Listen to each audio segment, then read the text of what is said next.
Pois nada, que estábamos falando aí un momentiño desa suba da auga que xa estamos notando todos nos recibos dende que nos chegan no nome da nova empresa concesionaria do servizo. Pois unha queixa que se escoita en todas as partes estes días e tamén basta ver esas grandes colas que hai diante das oficinas de augas do Arenteiro con reclamacións ou pedindo información ao respecto desta suba. A Asociación de Veciños do Carballiño pois tamén ten algo que decir facéndose eco das queixas dos veciños e veciñas e saudamos o seu presidente, Gonzalo Rodríguez. Bo día, Gonzalo. Hola, buenos días. Bueno, que estaredes recibindo tamén numerosas queixas, non? Bueno, a verdade é que todos os días nos están chamando porque é un clamor o que está a pasar no Concello de Carballiño, non? Este del goberno provén do Carballiño cando se presentaron que todo iba a cambiar, pero sí é verdad, hai que lle dar razón, todo cambiou para mal dos veciños, non? Podemos comprobar como esta subida da agua casi dun 100%. E yo dicía ben a oposición ben claro cando foi no contrato da agua. Bueno, primeiro dicir que o Partido Popular xa non admitiu que a oposición participara na mesa de contratación. E foron advertidos por a oposición donde que non se lle metera no recibo da agua as obras que había que executar no Concello de Carballiño. Por nada, e a RQR levan a un desastre e pagamos os veciños, veña a tirarnos do billete. E é un clamor o que está a suceder, non podemos comprobar as listas que hai para reclamar un desgoberno, como dixen antes.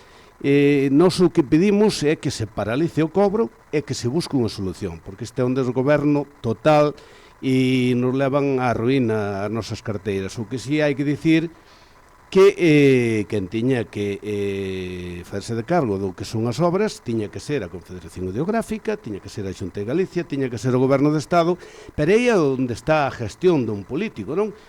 Podemos comprobar que aquí gestión cero, cada vez que toman unha decisión é para perjudicar os direitos dos veciños. Vemos como nos deixan sin estación de autobuses, nos montan unha pérbola na estación donde a veciñanza ou os que nos visitan non teñen donde ir ao baño, un clamor ahora co calor, non teñen, no inverno pasa o mesmo co frío, e pasou o mesmo co lixo, non? Cando toman unha decisión sempre é para perxudicar aos veciños, donde o lixo no rural subiu un 260% aos veciños, non? Aqueles que pagaban 20 euros e pasaron a pagar 80. Yo que eu digo, o xustifico, e o poden comprobar os veciños que estamos falando dun auténtico desastre deste desgoberno Partido Popular e Partido Socialista, non? E dende a asociación o que pedides, Gonzalo, é que se paralice esta suba e que se reconsidere, que é algo que ademais xa se tratou en pleno, pero non houve reconsideración ninguna. Nada, este grupo de goberno tira por onde lle convén eles, non admiten crítica ninguna, non escoitan a oposición. Hai que dicir, entendemos desde o colectivo veciñal do Carballiño que hai unha oposición construtiva que está traballando arreo, temos constancia deso. E do outro lado está un desgoberno que aqueles que se presentaban para votar a Paco Fumega, vemos que cando teñen a ocasión de gobernar fan unha desfeita, solo se encargan de situarse ben cos seus sueldiños e bueno, perxudicando aos veciños, como podemos comprobar, non? Podemos comprobar unha vez máis ese micro faltado que a bombo ya a platillo. Bueno, outro auténtico desastre. Pasamos unha temporada grandísima con fochancas, as calles todas perdidas, unhas calles que se están fundindo, aquí non hai solución e nos falan dun microasfalto, dun rego de alquitrán cun pouco de grava por riba, non? Isto é de Orme Libre, que ayer non veu tormenta, porque se viñara tormenta as fochancas hoxe serían horribles, non? Este é pan pa hoxe, fan pa mañá, e así nos levan provendo Carballiño, non? Están facendo un auténtico desastre deste pueblo, sin proxecto, sin ambición, sin gana de traballar, todo con ocurrencias. Vemos as ocurrencias do parque, vemos que a sanidade no Carballiño, permíteme que faga un repaso rápido, sí. Os veciños están fartos de reclamar, vimos como fai pouco houve ali unha concentración. Vemos como o ginecólogo foi desaparecendo, pediatras, non hai pediatras por as tardes, guardias pediátricas foron retiradas, non hai Consello de Participación Ciudadana no Concello, non hai Consello de Saúde no Centro de Saúde, donde participábamos os colectivos todos, veciñales, culturales, donde transmitíamos ao director do centro, acompañado dun concelleiro do Concello, as inquietudes que tiña a veciñanza, eso todo desapareceu. Un concello á deriva donde o primeiro que fixeron foi intentar, e o conseguiron, que desapareceran os colectivos veciñales. Non lle interesaba a Federación, por eso Paco Fumega xa empezou a argimir o marnotes que a desfeita, e isto non podemos permitilo, non? Eu penso que temos que tomar decisións, nos queda pouco tempo, hai que facer un examen de conciencia, deixarse de ideoloxías e tomar decisións por aqueles que traballan por o pueblo con proxectos e con ambición, non?